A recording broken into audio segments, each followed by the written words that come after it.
안녕하십니까. 매일 아침 조간신문의 주요 기사를 딱딱 풀어서 해석해드리는 조간딱풀 11월 4일 금요일에 인사드립니다. 어제 김기현 의원, 국민의힘 김기현 의원이 민주당 이재명 대표를 겨냥해서 했던 말이 계속 화제가 됐었죠. 죽상이었던 이재명의 얼굴에 웃음기가 넘친다.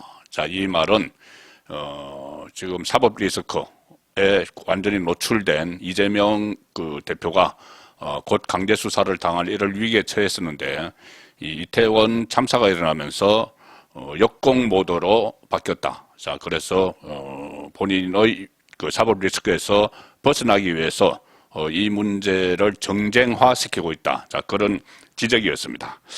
자, 그만큼 지금 그 이재명 민주당 대표는 아마 내일 그 애도 기간이 끝나면은 바로 검찰에 소환되거나 심지어 뭐 구속영장이 청구가 될 것이다. 자, 이런 분석까지 간첩까지 지금 나오는 상황인데 특히 최근 들어서는 이재명 대표의 대선 작업 그리고 그 전에 성남시장 선거, 경기도지사 선거 때 그 대장동 일당의 돈이 흘러갔다. 자, 그 부분의 수사의 초점이 모아지고 있습니다. 그래서 20년 만에 대선 자금 수사 이런 이야기도 지금 정가에서 놔두는데 특히 이 대장동 일당으로부터 선거 자금을 받았다. 이 부분은 대장동 몸통 의혹, 이재명이 몸통이다. 이런 의혹과 맞물리면서 또 거기서 천억대의 수익을 가져간 하천동 천하동인 1호의 실소유주가 이재명이다. 이런 말까지 지금 나오는 상황입니다. 그래서 검찰이 아주 초기 단계, 그러니까 대장동 사업을 하기 위해서 만든 성남도시개발공사의 설립 과정부터 지금 뒤져보고 있습니다. 성남시장 할 때, 이재명 대표가 성남시장 할 때 성남도시개발공사를 설립을 했는데 그것이 결국 대장동 사업을 위한 것 아니었느냐. 그리고 그 과정에서 이재명이 주도적으로 개입을 했다. 자, 그 부분을 지금 살펴보고 있습니다. 오늘 서울신문 사회면 보시면 검찰이 유동규 측근의 PC를 확보를 했습니다. 그래서 성남도시개발공사 이 설립 과정과 관련된 문건을 찾았다. 자, 물론 성남시장이니까 산하기관을 이재명 시장이 이렇게 설립을 하는데 주도적으로 했겠죠. 자, 그렇지만 그 목적이 무엇인가? 자, 대장동이 처음부터 목적이었는가? 자, 이런 부분을 지금 살펴보기 시작을 한 겁니다. 이재명 쪽 개입 여부를 수사를 하고 있고, 이재명 임기 중에 설립돼서 대장동 개발을 주도를 했습니다. 그래서 이 조직 보고서, 시의회 자료 같은 것을 확보를 했고, 또 공단 흡수, 원래 시설관리공단이 있었는데 그것을 흡수를 하면서 이전에 없던 개발 부서가 생기고 대장동 사업이 가능하게 됐습니다. 그 과정, 전반적으로 의혹이 있다. 그리고 이것을 설립하고 하는 과정에서 핵심 측근이죠. 정진상, 김용, 압력 여부도 지금 살펴보고 있다. 성남도시개발공사 출범 이후에는 남욱 변호사 등이 마련한 최소 3억 내지 4억 원의 자금 중 일부가 유동규를 통해서 정진상에게 5천만 원, 김용에게 1억 원이 전달됐다. 자, 그런 혐의점들도 있는 것이죠. 자, 그 꼭대기에 바로 이재명이 있는 겁니다. 그것이 결국 이 대장동 사업은 관에서는 이 성남도시개발공사, 이재명이 만든 성남도시개발공사가 주도를 했고, 그러니까 사업자, 실제 사업자는 특수법인이죠. 화천대유를 설립을 했습니다. 그게 대주주가 김만배죠. 대주주가 김만배고, 이 천하동인 1호부터 쭉 있는데, 천하동인 1호, 엄청난 수익을 거둔 천하동인 1호는 하천대유의 소유입니다. 그러니 하천대유의 대주주가 김만배니까 천하동인 1호도 실제는 김만배 거다. 이렇게 돼 있었죠. 그런데 이 정영학 회계사의 녹취록 이런 데서 보면은 실소유주가 따로 있다. 그리고 그분이 절반의 지분을 갖고 있다. 그분. 이런 이야기가 나왔었죠. 그래서 그 녹취록에 그분이 이재명 아니냐. 자, 이런 말들이 있었는데, TV조선에서 어제 저녁에 단독으로 보도한 기사가 나와 있습니다. 뭐냐면은, 기사 제목은 김만배, 천하동인 소유권 다툼 중에 이런 말을 했다고 합니다. 이재명이 왔을 때 얘기했어야 되는데, 자, 천하동인의 소유권을 놓고 서로 언쟁을 하다가 이 문제는 이재명이 왔을 때 얘기했어야 됐는데, 자, 이렇게 이야기한 녹취록이 있다는 거죠. 그러면은 이재명이 거기 개입이 돼 있다는 이야기입니다. 검찰이 확보한 녹취록, 정영학 녹취록입니다. 이것도 이 녹취록에 대장동 팀이 이 천하동인 1호 소유권을 놓고 대화를 하는 그 내용이 담겨 있는데 이 과정에서 이재명 대표 이름이 나왔다고 합니다. 김만배와 정영학 회계사가 2020년 5월 7일에 경기도의 한 커피숍에서 나눈 대화 내용입니다. 김만배가 정영학에게 대장동 동업자였던 남욱 변호사가 천하동인 1호의 소유권이 위장됐다고 주변에다가 얘기한다. 이렇게 이야기를 합니다. 김만배가. 그러니까 남욱이 천하동인 1호 소유권은 위장이다. 천하동인 1호 소유권은 지금 김만배로 되어 있는데 그것은 위장이다. 이런 이야기를 다른 데다 이야기를 하고 다닌다. 자, 이 이야기를 김만배가 정영학에게 한 거죠. 그러니까 정영학이 남욱 소유는 법적으로 불가능하다. 뭐 이렇게 대꾸를 했는데 이 천하동인 1호는 김만배 씨가 지분을 가진 하천 대유가 소유주로 되어 있기 때문에 처음에는 김만배 걸로 되어 있는데 실소유주가 누군지를 놓고 논란이 막 되어 있는 상황입니다. 그리고 여기서 또 남욱 소유는 법적으로 불가능하다는 이야기도 나왔고, 자, 이런 대화를 이어가던 중에 김만배 씨가 이런 이야기는 이재명이 왔을 때 그때 얘기를 했어야 했는데 이렇게 이야기합니다. 이재명이 왔을 때 그때 얘기를 했어야 했는데, 자, 이재명이 왔었다는 이야기죠. 본인들과 같이 이야기를 했었다는 이야기입니다. 이 하천대유 소유권 문제나 이런 것을 놓고 천하동인 그 1호 소유권 문제 같은 것을 놓고 이재명이 왔었다는 이야기가 되는 거죠. 왔을 때 그때 얘기를 분명히 했어야 했는데, 자, 이런 의미입니다. 그래서 이재명이 과연 이 천하동인 1호 소유주냐, 또 어느 정도 지분을 갖고 있느냐, 거분이냐, 뭐 이런 문제가 또다시 제기가 되고 있는 거죠. 또 다른 녹취록에 보면 이런 이야기도 나오죠. 천하동인 1호 절반이 거분 것. 이것도 김만배 씨가 했던 이야기입니다. 그러니까 김만배 씨가 절반이 거분 것. 이런 이야기를 한 김만배가 다시 이재명이 왔을 때 그때 얘기를 했어야 했는데, 그러면 그분이 이재명일 가능성이 굉장히 높아지는 거죠.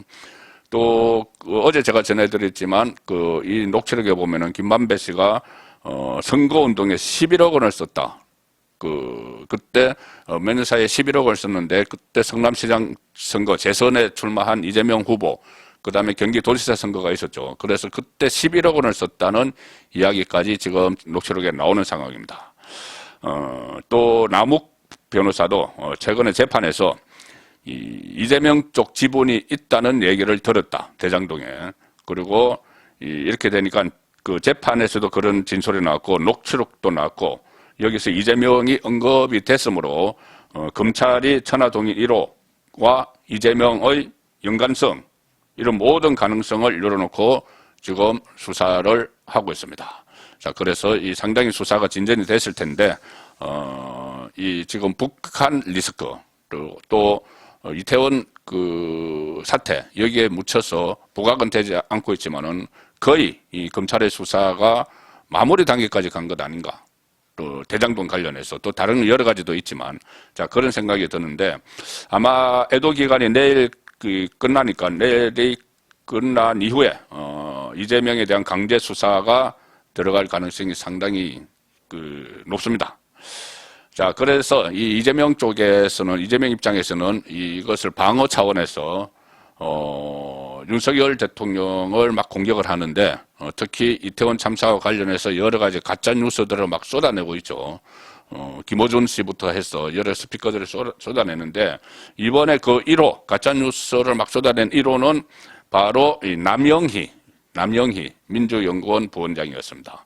이재명 대선 캠프의 대변인을 했었죠. 그리고 민주당 당원존이라는 게 있는데 거기 소통관장을 겸하고 있습니다. 이 당원존은 이재명의 팬덤이죠. 그 개딸들을 사실상 관리하는, 그래서 선동을 하는 그런 위치에 있는 사람이 남영인데, 이 남영이 소통관장이 이 참사 직후에, 이태원 참사 직후에 이번 참사는 청와대 이전 때문이다, 이런 어처구니 없는 말을 했다가 주워 담았는데, 어제 또 가짜 뉴스를 하나 퍼뜨렸습니다. 그리고 이것이 가짜라고 밝혀지니까 아니면 말고 그거 내가 원작자도 아니야 이런 식으로 또 발을 빼는 모습을 보였는데 여러 언론에 났습니다. 이 남영희가 올린 윤석열 출근 죄송합니다. 남영희가 올린 윤석열 출근 영상은 바이든 행렬이다. 이렇게 허위 사실이 밝혀지자 그거 내가 한 것이 아니고 네티즌이 한 것이다. 이렇게 이야기를 했다. 무슨 이야기냐면은 어제 남영희가 SNS에 글을 하나 올렸는데 그저께 K모라는 사람이 본인의 SNS에 윤석열 출퇴근 행렬 동영상이다. 이렇게 그 영상을 하나 올리면서 매일 이렇게 다닌다. 본인 몸뚱아리 지키려고 매일 경찰 병력 700명을 운집한다. 경찰 병력 700명이란 건 남영희도 이야기했던 적이 있죠. 그런데 이 다른 사람, K모라는 사람이 이런 그 가짜뉴스 영상을 올렸는데 여기에 이 남영희 씨가 간제 애도는 폭거다. 책임자 꼬리 자르기로 끝내지 말라. 자, 이런 그러니까 공유를 하면서 이 영상을 공유를 하면서 관제 애도 뭐 이런 식으로 표현을 합니다. 이 영상이 남영희 씨가 SNS에 올린 영상인데 쭉 차량 행렬이 있죠. 대단히 긴 차량 행렬이 있습니다. 승용차들이 있고 경호 차량이 있고 이 차량 행렬이 있는데 자 이것이 이 처음에 올린 사람은 윤석열 출퇴근 행렬 동영상 매일 이렇게 다닌다. 본인 몸뚱아리 지키려고 매일 경찰 병력 700명을 운집한다. 그런데 이것은 그러니까 남영희가 이거를 또 공유를 하면서 관제 애도는 폭거다. 책임자 꼬리 자르기로 끝내지 말라 이렇게 했는데 이 대통령실이 어제 이렇게 설명을 했습니다. 허위 내용에 대해 사실관계를 밝힌다. 남영희 부원장이 어제 SNS에 공유한 동영상은 윤석열 대통령 출퇴근과 아무런 관련이 없다. 영상 속 장면은 지난 5월에 방한한 바이든 대통령 차량 행렬이다. 자, 바이든의 차량 행렬, 미국 대통령이니까는 엄청났겠죠. 그것을 마치 윤석열 대통령이 매일 아침 출퇴근할 때 모습처럼 가짜뉴스를 어떤 사람이 만들었는데 남영희가 그것을 확인도 안 하고 아니면 뭐 다 알면서도 뭐 이거 갖다 쓰면 되겠다 해서 썼을 수도 있죠. 이것을 그대로 공유를 한 겁니다. 공유를 하면서 동의를 한 거죠. 관제 애도는 뭐 폭거다 이런 식으로 하면서 이렇게 대통령실이 가짜다 이렇게 하니까는 남영희 씨 반응은 이겁니다. 저는 제 페이스북에 대통령 출퇴근 행렬이라고 올린 K씨 글을 공유하면서 그 영상이 대통령 출퇴근 행렬이라고 말하지 않았다. 관제 애도는 폭거다. 책임자 꼬리 자르기로 끝내지 말라고만 썼다. 자, 그러면 왜 그 영상을 그대로 다운받아서 올렸는지. 자, 어쨌든 가짜뉴스를 퍼뜨리고 나서 또 들통이 나니까 뭐 아니면 말고 내가 한 것도 원래 내가 원작자도 아니야. 이렇게 끝내는 거죠. 이 상황에서 지금 이태원 그 비극적인 사고를 놓고 여러 가지 이 괴담들, 루머, 유언비도 막 퍼지고 있는데 실제로 이 경찰이 초동 대응에 미흡했다, 아주 허술했다. 이 부분이 지금 집중적으로 부각이 되고 있습니다. 문재인 정권 때 경찰의 역할이 상당히 커졌죠. 검찰을 검찰 개혁 이러면서 검찰의 수사권 같은 것을 막 뺏어서 경찰한테 넘겨주고 수사 권한도 막 강화시키고 검찰의 힘을 빼기 위해서 문재인 정권 때 그렇게 했죠. 그래서 경찰이 상대적으로 힘이 세졌는데 지금 역할은 제대로 하지 못하고 있다. 특히 수뇌부에서 경찰 수뇌부에서 그런 사실들이 지금 팩트로 확인이 되고 있습니다. 조선일보 오늘 일면톱 보시면은 90분 미스터리 용산서장, 용산경찰서장입니다. 그리고 자리 비운 서울경찰청 112 상황실장. 자, 용산 이태원에서 이런 참사가 벌어졌는데 이 용산경찰서장이 90분 동안 행적이 묘연하고 또 112 상황실, 그러니까는 그 야간의 상황실장이죠. 야간에 이 당직 사령이죠. 당직 사령인 이 상황관리관은 상황실에 없었다. 자, 그러니 통제가 일사불란하게 어떤 대책이 없었던 겁니다. 무너진 국가 재난 시스템, 직무태만 경찰 지휘관 2명 수사를 의뢰를 했습니다. 용산경찰서장은 밤 9시 30분에 보고받고 참사 현장에는 11시가 돼서야 도착했다. 자, 그래서 90분 동안 도대체 뭐 했느냐. 본인은 감찰에서 차가 너무 막혀서 걸어서 갔다. 뭐 이렇게 이야기를 했는데 상황 일지에는 10시 20분에 도착해서 지휘했다. 또 허위 작성까지 한 그런 의혹까지 있습니다. 서울청의 야간 책임자는 상황실 아닌 자기 사무실에서 근무를 해서 대응이 늦어졌다. 이임재 용산경찰서장 지금 교체가 됐습니다. 류미진 서울경찰청 인사교육과장이 이 상황 관리관이었습니다. 야간에. 자, 류미진 총경도 지금 대기 발령을 받았죠. 한겨레 신문은 이것을 일면투부를 했습니다. 지원 인력 요청을 했는데 이것을 뭉갰던 경찰 그런데 근처에 대기 중인 기동대도 안 보냈다. 이 지원 요청을 처음에 했을 때 용산에서 집회가 벌어지고 있었습니다.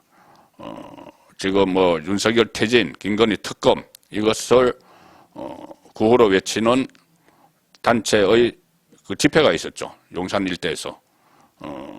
그 집회가 9시까지 있었습니다. 이 시위 그 사고는 지금 10시 15분에 최초 신고가 됐죠. 자, 그래서 9시까지 이 경찰들이 그 시위를 통제를 했고, 그 다음에 식사도 못했다고 합니다. 그 식사를 하고 9시 40분쯤에 그 현장에 도착을 했다.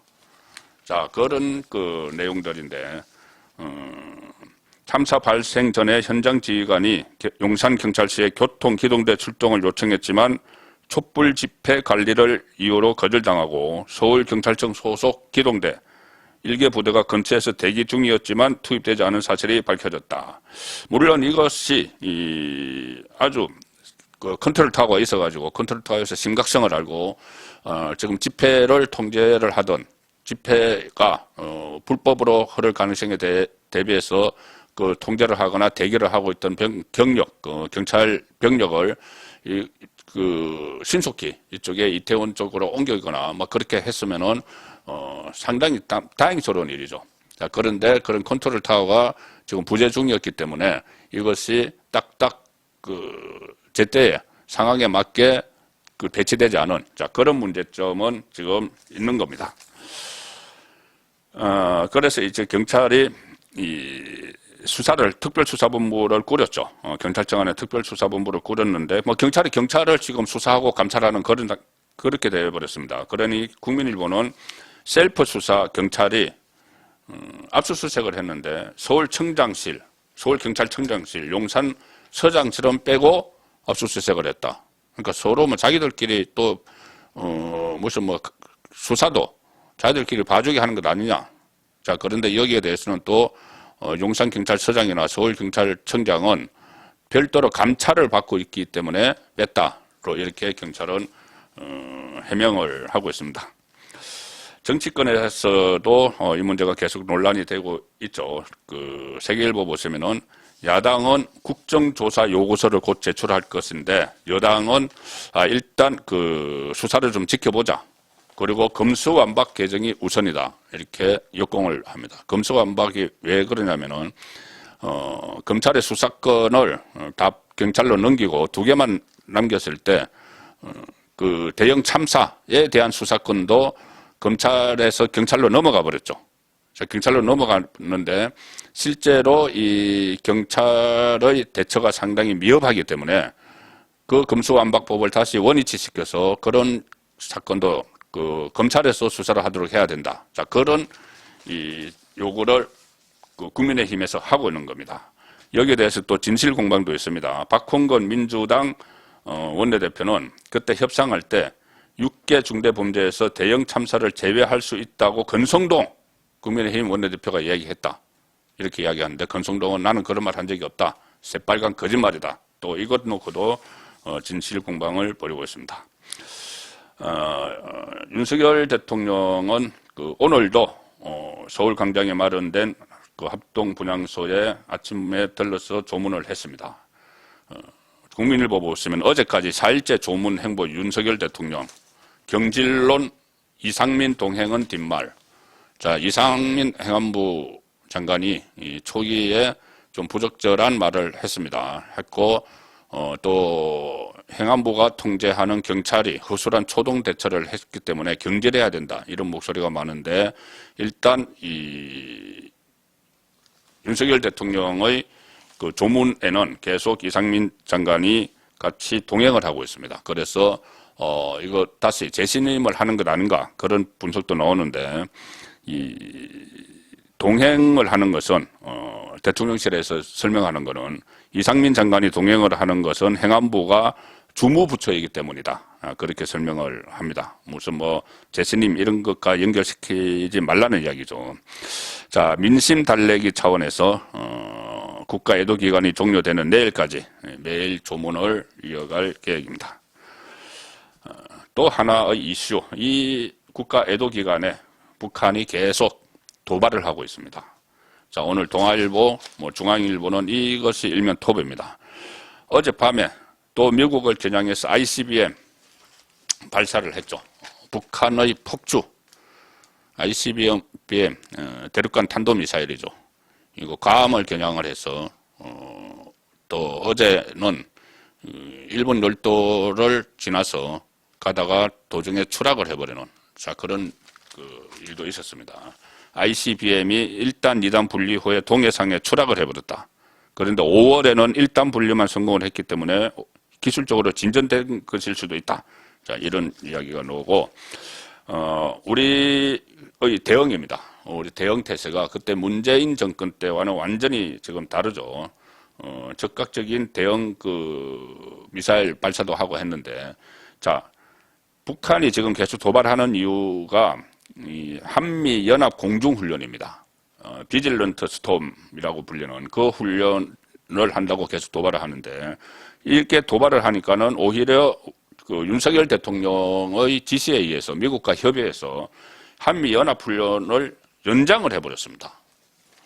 자, 오히려 지금 민노총이나 민주당의 윤미향 의원 같은 경우는 그냥 훈련을 중단하라. 우리 쪽 책임인 것처럼 그렇게 이야기를 합니다. 미국이 계속 북한이 미사일을 막 발사를 하는데도.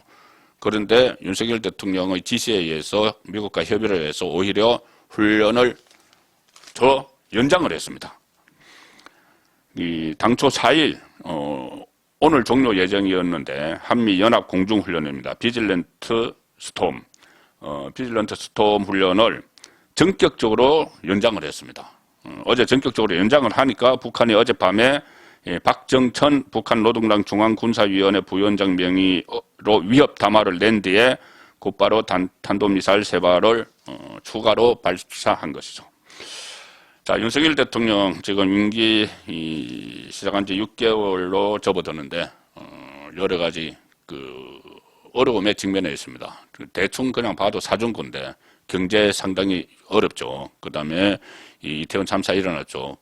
또 북한의 계속 위협 도발을 하고 있죠. 그리고 또 코로나가 다시 재확산될 조짐을 보이고 있는 상황입니다. 그래서 윤석열 대통령에게 지금은 어떤 추궁을 하고 이렇게 하는 것보다는 힘을 실어주는, 그래서 응원을 하는 쪽으로 분위기가 기울었으면 합니다. 조간 딱풀이었습니다.